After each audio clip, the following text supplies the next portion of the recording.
That's Lando in the wall. Lando's in the wall. So down the bottom left of your picture there is Lando. He's in the wall. And he can't get it started again. Yeah, I'd love to say that we don't know who's going to win this, but he is unfortunately in the wall. I think he's taken the front right corner off it, looking at the attitude of that car. So Johan Christophersen is going to take the win in the first race of Group C. Lando Norris, meanwhile, is going to need recovery. So exactly the learning curve I was talking about. You know, he can see that he's behind, and instead of just going, no, tidy, keep it tidy, keep it tidy, he's made a mistake. Tyres off the rim, look. So let's have another look at the replay. So pretty even start, though, in terms of reaction time. The wheel spin looked the same, but whatever happened, there you go. He still had a lot of lock-on. So he's got terminal understeer. Unfortunately, you can see the sparks fly there. And in fact, the Tech Pro barrier doesn't matter. The plastic barrier will slide out the way. It's the concrete barrier behind which has done its job, which of course is to keep the cars out of the holding area. It's double width there. It won't have moved a millimetre. Something had to give, and it was the tyre.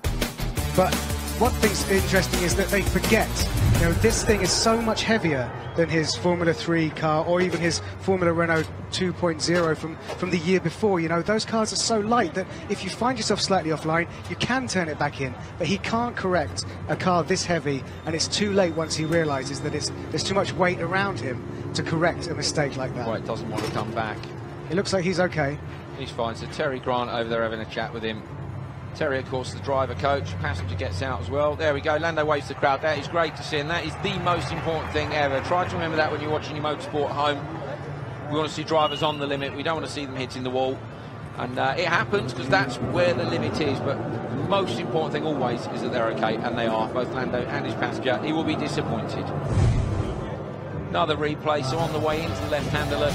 He picked the throttle up there, I think, trying to switch the car to oversteer, and unfortunately it didn't. So he needed a big half flip of the throttle. That might have been able to get the rear end of the car sliding around, but on this occasion it didn't happen, and unfortunately he ended up in the wall. David Croft is down in the paddock area. He's got Lando Norris with him now. First question, Lando Norris, are you okay? Yeah, I'm fine. I'm fine. Good. It's going to take more than just a little buff up for the car, I'm afraid. That was a bit of a scrape. Yeah. What happened? Nothing really. I just, without blaming anything, I think the steering was a bit bent for whatever reason. Like, it was my fault, I crashed, I admit that, but I just couldn't put any more lock on, basically. And I wasn't like pushing it massively or anything, but it just kept understeering more and more, and then it just hit the wall. So yeah, a bit annoying. Yeah. Because I've crashed twice now, so it's not very good. But yeah, I don't know what to say, basically.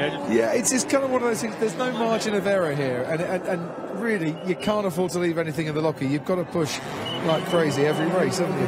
Well, I wasn't pushing. That's the thing. It just didn't. I sound like an idiot, but it just wasn't turning as like it did in practice or something. So yeah, not the best, but I'll just get in the next car and see what I can do. Yeah, you've still got a couple more races to put it right.